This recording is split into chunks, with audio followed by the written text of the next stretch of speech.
하나님의 말씀은 시편 1편 1절부터 6절까지 말씀을 함께 같이 합독하겠습니다. 시편 1편 1절부터 6절까지 말씀을 같이 함께 읽겠습니다.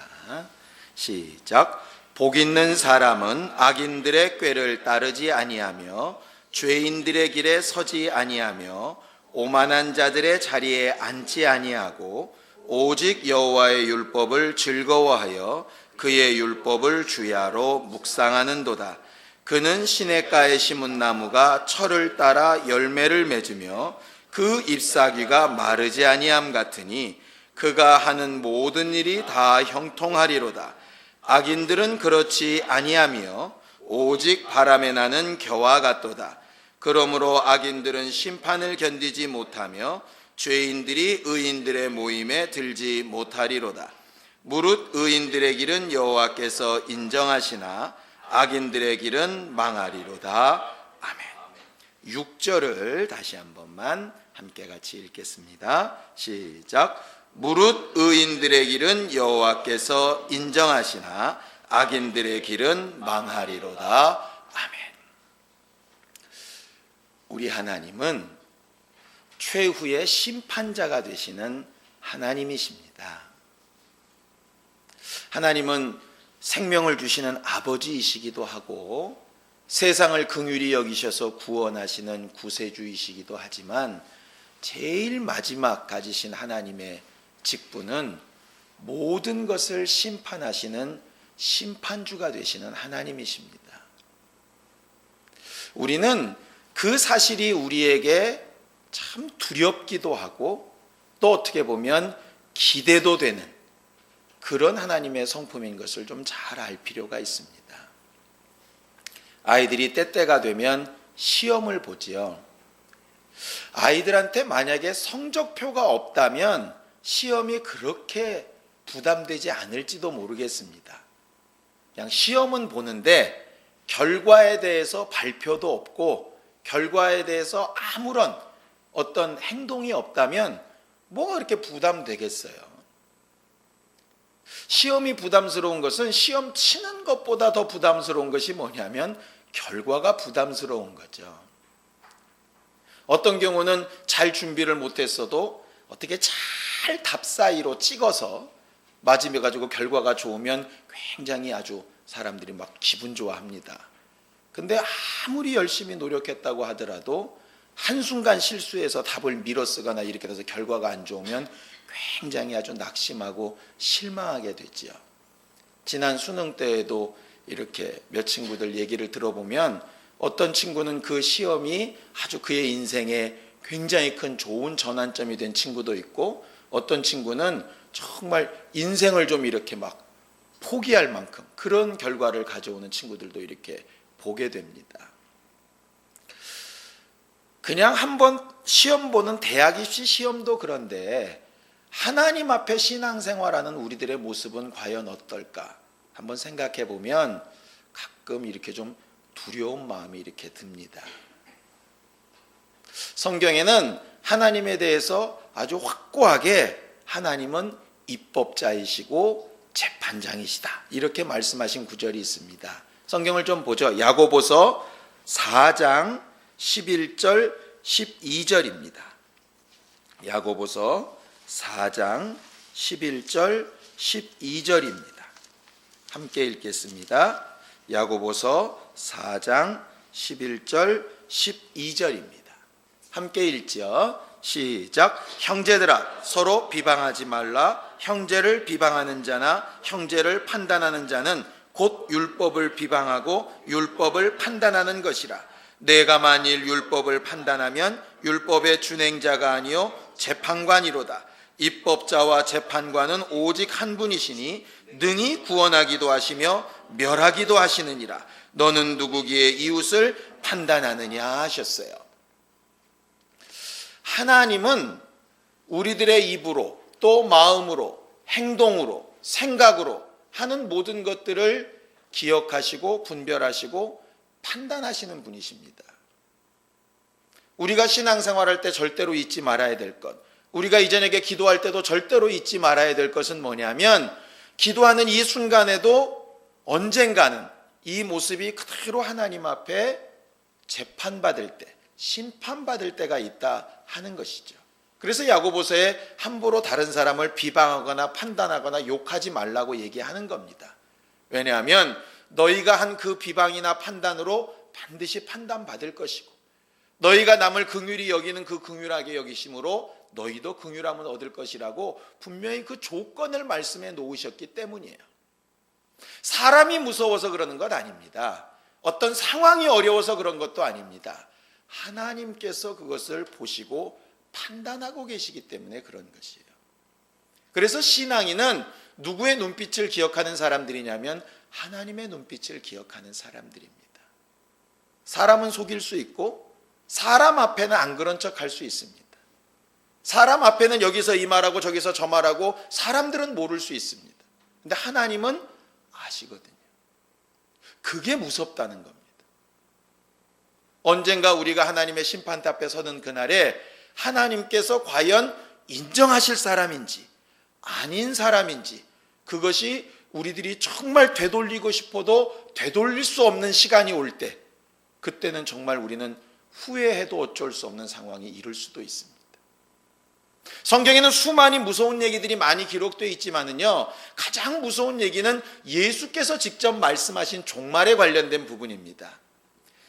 소위 마태복음 25장을 예수님의 종말론이라고 얘기를 합니다.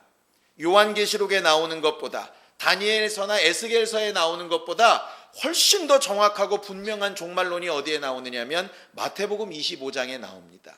그 마태복음 25장에 예수께서 말씀하신 것이 비유로 여러 가지가 있는데, 그 중에 하나가 뭐냐면 양과 염소의 비유입니다.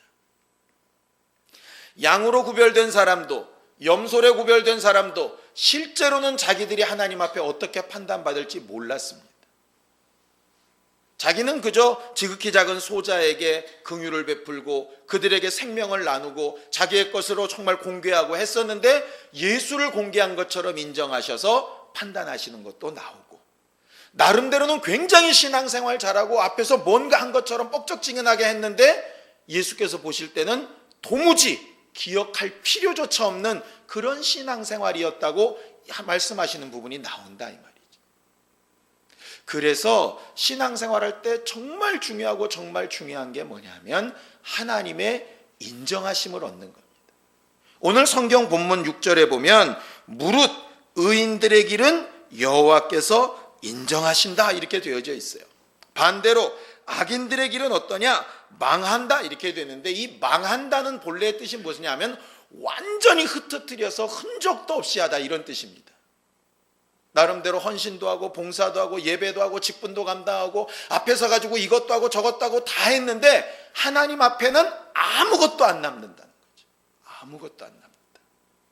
그것을 뭐라고 부르느냐? 성경은 저주라고 불러요. 열심히 농사를 지었습니다. 피땀 흘려서 짓고 비료를 주고 씨앗 뿌리고 김 메고 모든 수고를 다했습니다. 그런데 결과가 없어요. 집을 짓는데 땅을 터를 사고 터를 막 단단히 하고 기초를 든든하게 세우고 집을 휘황찬란하게 짓고 막 했는데 맨 마지막에 없어요. 아무것도. 마치 모래 위에 지은 집처럼 없다 이 말이에요. 그렇다면 우리는 절망입니다. 절망. 반대도 있죠. 사람들이 볼 때는 별로 한 일도 없는 것 같고, 사람들이 볼 때는 좀 드러나 보이지도 않고, 사람들 볼 때는 좀 비리비리해 보이기도 하고, 저 뭐 했을까 싶은데 하나님이 보실 때 인정하는 사람들이 있더라 하는 것이죠. 왜 그런 상황들이 벌어질까 이렇게 보면 보는 시각이 달라서 그런 것 같습니다. 간혹 다른 사람들이랑 이렇게 얘기해 보면 이런 경우 있습니다. 내가 볼 때는 그 사람 정말 착하고 정말 의롭고 정말 그 사람은 정말 진실한 것 같더라고. 근데 어떤 사람은 반대로 얘기합니다. 아니라고. 눈빛을 보니까 그 사람 그렇지 않다고. 그때는 모르죠. 나중에 이제 뒤돌아놓고 봤더니 정말 그랬네. 이런 경우들이 있습니다. 사람들은요, 보는 것만 보기 때문에 제대로 판단하지 못합니다. 여러분들이 목사들을 볼 때도 마찬가지입니다. 여러분들이 보는 것 이상을 볼 수 없습니다. 반대도 마찬가지죠. 목사들도 성도들을 보는 것 이상 알 수 없습니다. 하나님이 특별히 알려주시지 않으면 보는 것 이상 알 수 없어요. 앞에 와서 미소 짓고 앞에 와서 절하고 하는 것밖에 못 봅니다. 그런데 문제는 뭐냐 하면 하나님은 그렇게 안 보신다 하는 거죠. 그게 무섭다는 거예요. 예수님께서 살아계셨을 때에 바리새인과 서기관들은 적어도 세리나 창기보다는 자기들이 낫다고 생각했던 사람들 아니었습니까? 사도 바울은 돌 맞아 죽어가는 스데반하고 자기는 도무지 차원이 다른 사람이라고 생각했던 사람 아니었습니까? 그런데 하나님 보실 때는 이게 정반대의 결과가 나오지 않았더냐 하는 것이죠. 그렇다면 제일 중요한 게 뭐겠습니까? 하나님께서 지금 나를 보실 때 어떻게 보고 계실까? 그게 가장 중요하지 않겠습니까? 지난 주일날도 우리가 설교를 들었지만 예수님께서 설교하실 때 그 안에 도무지 사람이 더 들어올 수도 없게끔 꽉 차 있었습니다. 문 밖까지 있어가지고 도무지 중풍병자를 메고 온 사람들이 그 환자를 예수 앞에 끌고 나올 수 없을 만큼 사람들이 꽉 차 있었습니다. 그런데 그 가운데 예수께서 보실 때 믿음이 보였던 사람들이 없었더라 이거죠. 실상 지붕 뚫고 그 환자를 내리는 그 친구들과 그 환자 그들 안에 믿음을 보시고 이렇게 한 걸 보면 그렇게 수많은 사람이 모이고 제 시간에 와서 앞자리를 또 꽉꽉 채우고 아주 좋은 자리에 앉아서 그럴듯하게 앉아있다고 그래서 되는 것은 아닌 것 같다 이 말이에요. 뒤집어서 얘기해보면 그 환자나 그 친구들은 환자를 데리고 오느라고 그랬는지 모르겠지만 늦었고 나중에 왔고 엄격하게 얘기하면 그 예배 시간을 굉장히 방해한 사람들입니다.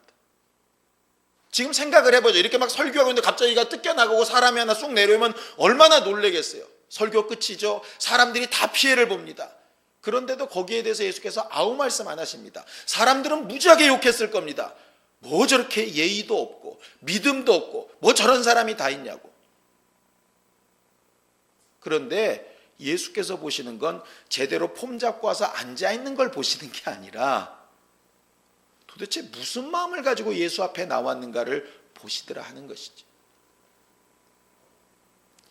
우리는요 신앙생활을 왜 하느냐?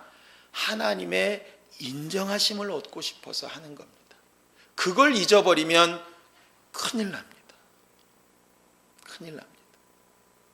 제가 설교를 하면서 가장 두려운 것이 뭐냐 하면 말은 그럴듯하게 하고 듣는 사람도 고개를 끄덕였는데 하나님 보실 때 넌 도대체 뭔 소리를 하는 거냐 이러고 계시면 정말 절망일 것 같습니다. 2시간 가까이를 몸부림쳐 기도했는데 하나님의 귀에는 그냥 왱왱대는 소리, 무슨 뜻인지 알지 못하는 그냥 꽹가리 소리 같은 걸로 들린다면 정말 절망 아니겠습니까? 우리의 신앙생활이 신본주의다 뭐다 뭐 말들이 많은데요, 그거 다 차지하고 너무 어려운 말 쓰지 말고 정말 쉽게 가면 딱 하나만 하면 됩니다. 하나님께서 보실 때 인정받을 만한 것이면 되는 것이라 이 말이에요. 우리는 그 신앙생활을 하기 원하는 것이고 그 사람이 복 있는 사람입니다.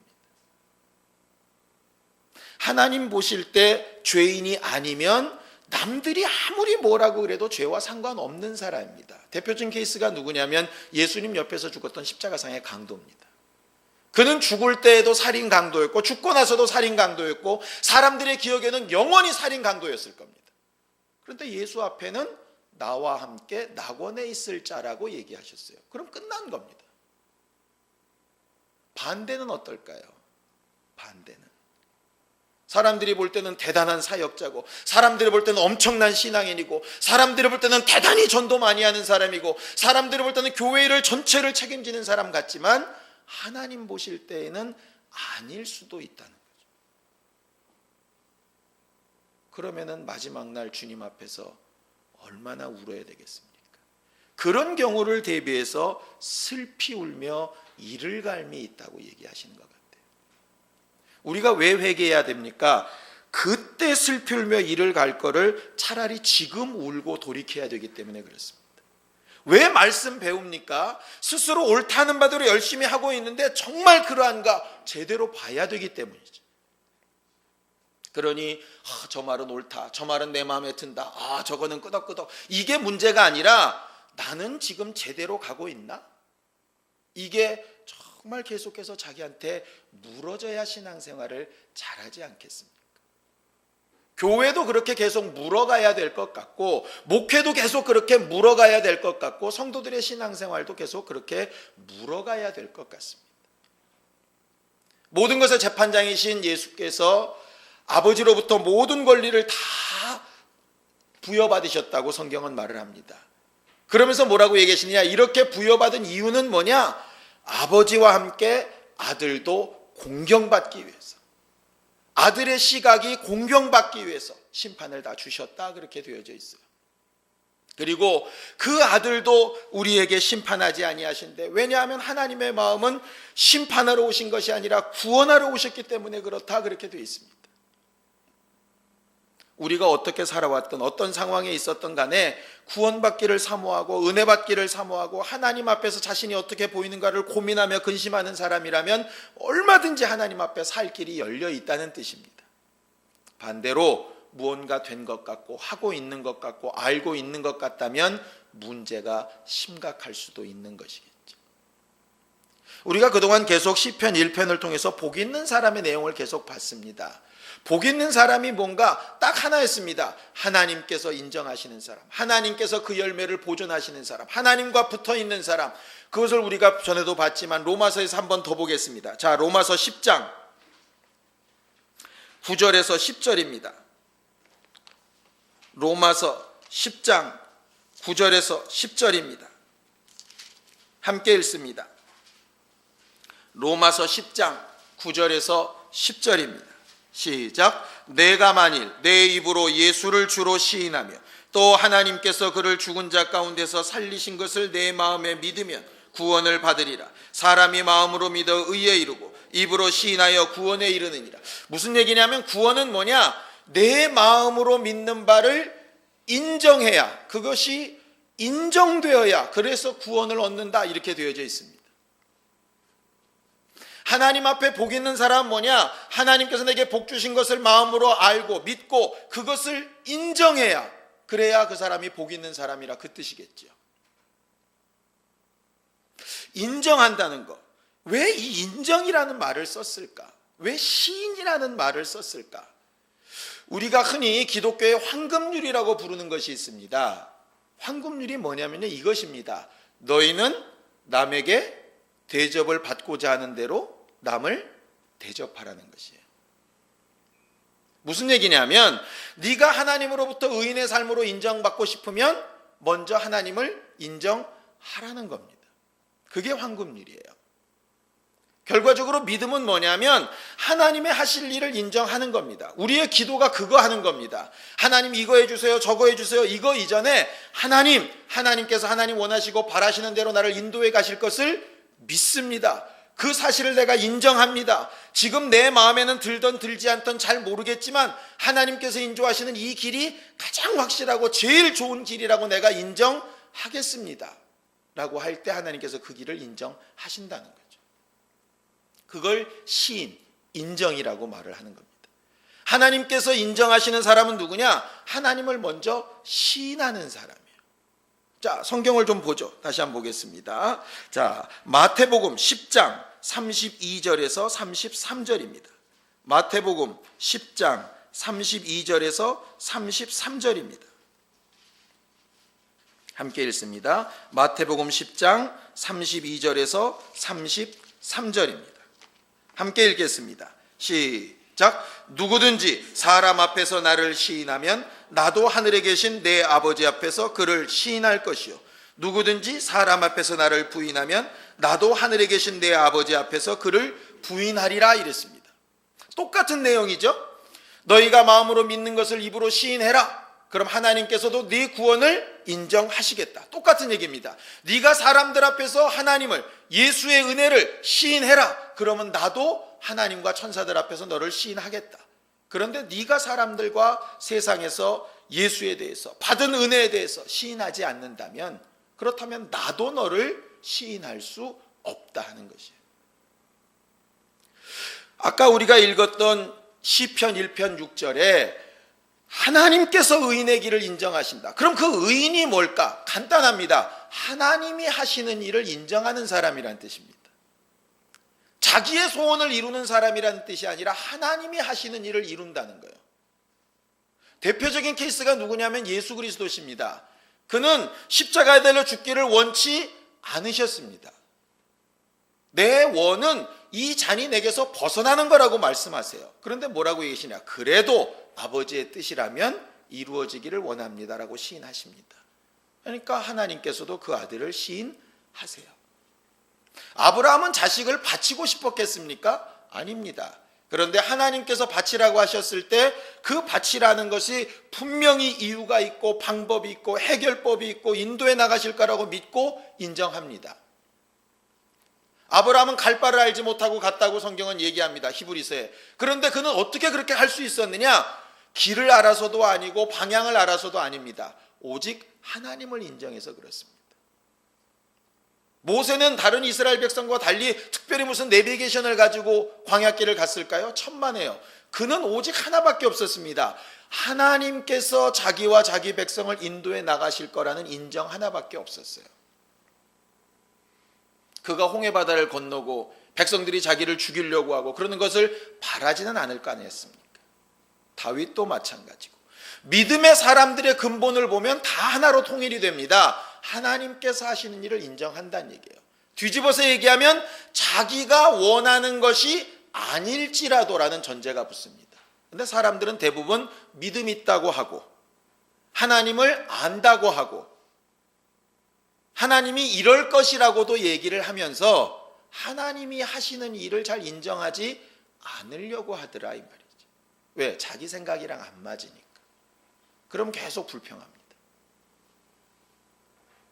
그건 자기 생각이고요. 하나님께서 원하시는 것은 하나님의 방법을 좀 인정하라는 것이었어요. 실로암 목가로 보내십을 받은 사람도 마찬가지입니다. 가서 씻으라. 그냥 그 말을 인정하면 하나님께서도 그의 믿음을 인정하십니다. 믿음은 하나님이 하시는 일을 인정하는 겁니다. 전도는 다른 사람을 끌어다가 교회를 채우는 건 물론 그것도 좋습니다. 그런데 더 중요한 건 누구 앞에서라도 내가 믿는 바에 대해서 시인하는 겁니다. 왜? 내 믿음을 인정받기 위해서 그런 거지. 기도는 어떤 상황이나 형편을 이루는 것 물론 좋습니다. 그것도 맞습니다. 그런데 더 중요한 건 뭐냐? 하나님이 하실 일을 내 입으로 지금 시인하려고 하는 것이라 이 말이에요. 그런 예수의 기도를 좀 본받을 수 있었으면 좋겠습니다. 이렇게 하면 좋겠고 저렇게 하면 좋겠고 이렇게 하면 좋겠고 저도 수많은 소원들이 있습니다. 앞으로 이렇게 됐으면 좋겠고 어떻게 됐으면 좋겠고 분명히 있습니다. 그런데 그게 하나님이 인정하실 일인지는 잘 모르겠어요. 그럼 잘 모르면 결과적으로 내 소원 이야기하고 하나님께서 인도해 나가실 거로 인정하고 그 길을 인도해 달라고 부르짖는 것밖에 다른 방법이 더 있겠습니까? 그래서 야고보서에 말한 대로 하나님이 허락하시면 하나님께서 원하시면 그것이 좀 우리 안에 가장 깊이 들어와 있어야 하나님이 인정하시는 의인의 길이라 하는 거죠. 근데 대부분 사람들이 자기의 한 일은 인정받고 싶어 합니다. 자기의 공로는 인정받고 싶어 해요. 하나님께서 자기를 좀 기억하시고 좀 도와주시기도 바랍니다. 그런데 하나님의 하실 일을 인정하는 데에는 약하더라 이 말이죠. 제가 금요기도회를 처음 시작하면서 첫 번째 설교를 저는 아직도 기억을 합니다. 왜냐하면 제가 하고 싶은 모든 말의 가장 뿌리이기 때문에 그렇습니다. 기도는 내 말하는 것이 아니라 그의 음성을 듣는 것이라는 거예요. 하나님께서 인도해 나가시는 방향을 보는 것입니다. 아까 우리가 찬양했던 것처럼 우리들은 잘 모릅니다. 그런데 하나님께서 행하시는 구원을 보고자 하는 겁니다. 영감이 필요한 이유는 그걸 분별하기 위해서고 성령 충만해야 되는 이유는 그것을 좀 깨닫기 위해서입니다. 그런데 성령 충만은 구하면서 영감은 구하면서 여전히 내 생각과 내 기준은 고치지 않고 있으면 여전히 똑같다 이 말이죠. 그럼 그냥 자기 고집일 뿐입니다. 고집세기로 유명한 사람들이 유대인들이고 고집세기로 유명한 사람들이 바리새인과 서기관들입니다. 예수께서 왜 그들에게 절망적으로 얘기하셨냐면 그게 되지 않고서는 하나님을 시인하는 일이 없고서는 아무리 잘나고 아무리 똑똑하고 아무리 아는 게 많아도 하나님이 인정하실 믿음과는 거리가 멀다는 것 때문에 그렇습니다. 성경을 좀 보죠. 잠언서 3장 6절입니다. 잠언서 3장 6절입니다. 함께 읽겠습니다. 잠언서 3장 6절입니다. 함께 읽습니다. 시작. 너는 범사의 그를 인정하라. 그리하면 내 길을 지도하시리라. 이렇게 되어져 있어요. 성령의 인도를 받고 싶습니까? 성령께서 깨닫게 하시는 영감과 능력으로 신령한 것으로 충만하고 싶습니까? 방법은 딱 하나밖에 없습니다. 하나님의 하시는 일을 인정하는 것밖에 없어요. 내 마음에 안 들 수 있어도 그거 인정하는 겁니다. 그러면 하나님께서 일하시기 시작합니다. 우리가 적어도 하나님의 교회라면 하나님께서 핏값 주고 사신 하나님이 주인이신 성도들이라면 하나님께서 일하십니다. 그분이 좀 일하실 수 있도록 내어드려야 맞지 않겠냐 이 말이죠. 재밌는 것은 오늘 우리가 읽은 본문에 여호와께서 인정하신다라고 하는 그 인정하다라는 말의 헬라어가 도키마조인데 도키마조를 다르게 번역을 하면 시험하다가 됩니다.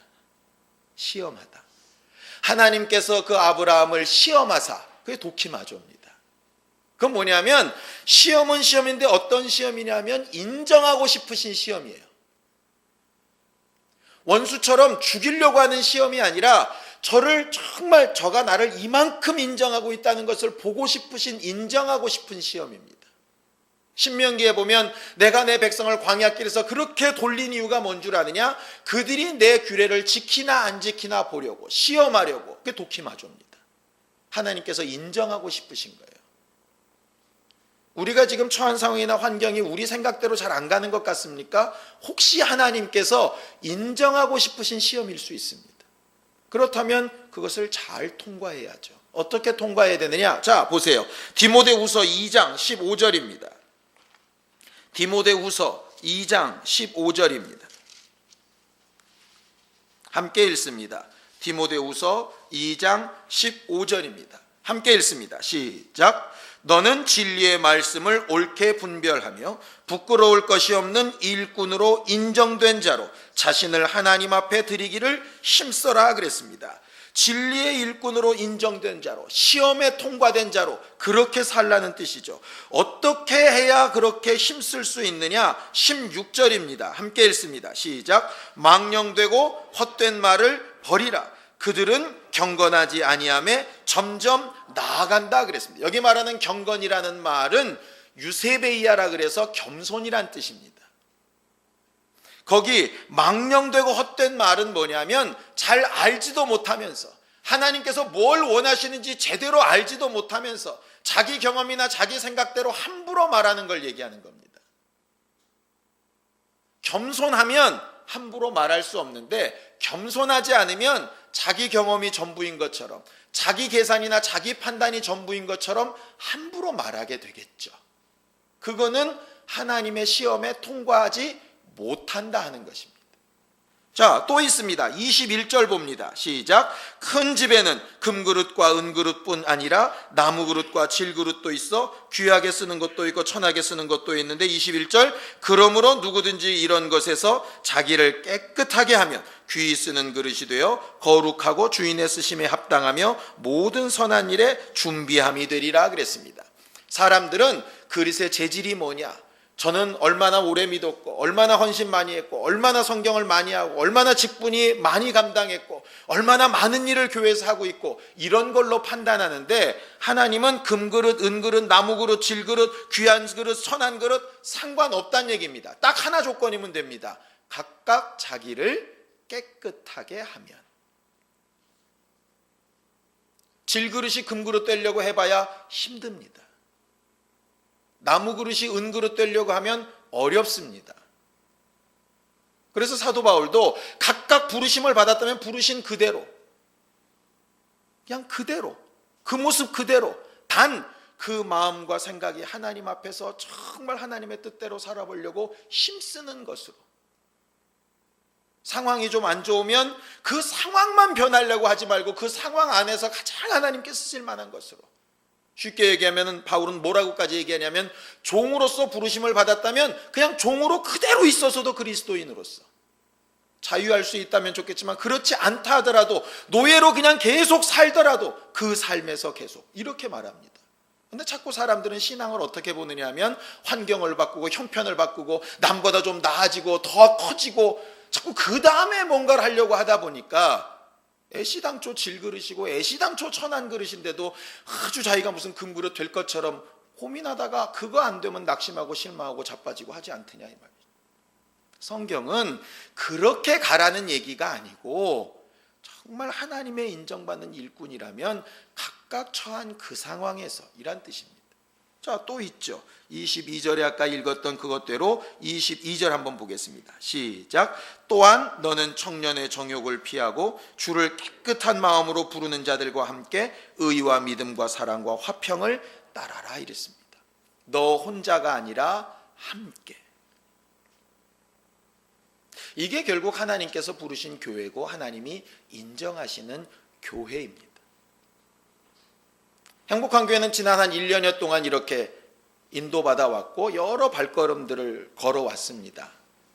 행사라는 얘기가 아니고 매 순간순간마다 하나님께서 인도하시는 방향들을 이렇게 봤습니다. 물론 그 중에는 우리는 인도받았다고 생각하는데 아닌 경우도 있을 거고요. 우리는 옳다고 생각했는데 틀렸던 경우도 있었을 겁니다. 그런데 중요한 건, 틀리고 잘못된 것은 하나님께서 분명히 회개로 다 망각하실 거고 우리를 인정하실 부분만큼은 남을 거라는 거죠. 앞으로도 마찬가지일 겁니다. 우리가 정말 기도하며 간구해야 될 건 뭐냐면, 지금까지 하나님의 인도함을 받아가며 하나님의 인정하심을 받아가며 온 것처럼 앞으로도 우리는 인도함을 받아가며 가야 되는데, 얼만큼 하나님이 인정하실 부분을 많이 남길 것인가, 거기에 관심을 두고 기도하고 힘쓰는 것이 가장 중요할 것 같습니다. 그 일을 위해서 제일 필요한 게 뭘까요? 하나님께서 지시하시는 방향대로 가는 거예요. 내 마음에 혹 안 들더라도 말입니다.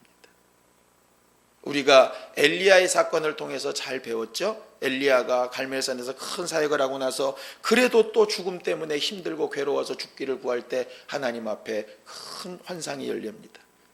그 앞에 막 풍랑이 일고 불이, 지진이 엄청나게 하지만 그런 것들 가운데 하나님이 계시지 않고 세미한 음성이 그를 인도해 나가시는 것들을 보지 않았더냐 이 말이에요. 우리들이 그렇게 인도받는 신령한 사람들이 되기를 원합니다. 문제는 우리 목소리가 커지면 세미한 음성은 안 들립니다. 우리의 생각이 굳게 되면 하나님의 음성은 안 들립니다. 우리가 연약하기 때문에 좌로나 우로나 치우칠 수 있습니다. 갈팡질팡할 수 있습니다. 그런데 하나님의 음성만 분명하다면 그대로 따라갈 수 있겠죠. 이 저녁에도 우리는 그 음성을 좀 듣고 싶어서 이 저녁에 나온 것입니다. 복의 통로가 되는 방법이 뭡니까? 우리가 무슨 능력이 있어서 복의 통로가 되겠습니까? 그저 주의 음성과 하나님께서 하시는 일을 인정하시는 것으로만 가능하죠. 성경을 한 구절만 읽고 같이 기도하겠습니다. 이사야서 30장 21절을 좀 함께 읽겠습니다. 이사야서 30장 21절입니다. 함께 읽습니다. 이사야서 30장 21절입니다. 함께 읽습니다. 시작. 너희가 오른쪽으로 치우치든지 왼쪽으로 치우치든지 내 뒤에서 말소리가 내 귀에 들려 이르기를 이것이 바른 길이니 너희는 이리로 가라 할 것이며 그랬습니다. 제가 볼 때 가장 행복한 사람이 누굴까? 하나님께서 내 길을 나보다 더 잘 아셔서 욥이 고백한 것처럼 오직 나의 갈 길을 그가 아시니까 그의 인도하심을 따라 내가 혹 좌우로 헤맬지라도 뒤에서의 말씀은 계속해서 바른 길, 정로, 제대로 된 방법, 그걸 계속 가르치시고 나는 그걸 들을 수만 있다면, 그 음성을 하나님의 음성으로 인정하고 발걸음을 옮기고 내 입을 벌리고 손발을 펼 수만 있다면 나를 시인하는 자를 내가 반드시 시인하겠다, 그 길을 내가 반드시 인정하겠다 하신 하나님의 약속이 우리 안에도 이루어지게 될 겁니다. 그것이 가장 큰 행복인 것 같습니다. 이 시간에 정말 우리가 진정으로 행복한 교회 될 수 있도록 하나님의 인정하심과 후원하심과 인도하심과 도우심을 얻는 교회, 거룩한 성도, 매 순간순간 하나님 앞에 주의 음성을 들을 수 있는 심령, 내 생각과 고집을 겸손함으로 다 내려놓고 하나님이 일하실 것을 인정하고 순종하며 나아갈 수 있는 신령한 사람, 그런 겸손과 은혜가 있는 사람들이 될 수 있도록 예수여 두 번 부르고 간절히 같이 함께 기도하겠습니다. 예수여! 또 우리가 하나님 앞에 인정받기 위하여 이 시간 나와 주 예수의 이름을 부르며 은혜를 간구하며 기도하였사오니 우리는 연약하고 부족하고 모자랄지라도 하나님께서 우리에게 뜻하신 바대로 우리를 기뻐하시는 대로 인도하시며 역사하시되 우리에게 영감과 영력을 주셔서 성령이 우리를 가르치시는 음성을 잘 들을 수 있게 도와 주시옵시고 우리의 높아지고 잘못된 생각이나 고집들과 우리의 계산들을 다 내려놓고 하나님의 기쁘시고 선하시고 온전하신 뜻을 분별할 줄 아는 선한 일꾼, 의의 일꾼들로 세워지게 도우시고 역사하여 주시옵소서. 대저 의인의 길은 여호와께서 인정하신다 하신 것처럼 행복한 교회가 이뤄왔던 모든 일과 앞으로 해야 될 모든 일들이 하나님의 인정하심을 얻게 도와 주시옵시고 모든 성도들의 삶과 가정과 저들이 하는 모든 교회 가운데도 하나님께서 인정해 나가시는 인도하심이 더 분명하고 더 확실해지도록 도와 주시옵소서. 그래야 해서 스스로의 의나 스스로의 생각을 드러내지 않고 하나님께서 일하신 것만 간증하기에도 넘치고 또 넘치는 은혜가 충만하도록 역사하여 주시옵소서. 예수님의 이름으로 기도하였습니다. 아멘. 이제는 우리 주 예수 그리스도의 은혜와 하나님 아버지의 극진하신 사랑과 성령님의 감동하시고 교통하시며 역사하시는 분명한 증거가 주의 음성을 잘 듣고 범사에 하나님의 인정하심을 얻고자 주를 인정하는 모든 주 예수의 사람들 위해 이제부터 영원까지 함께 있을지어다. 아멘.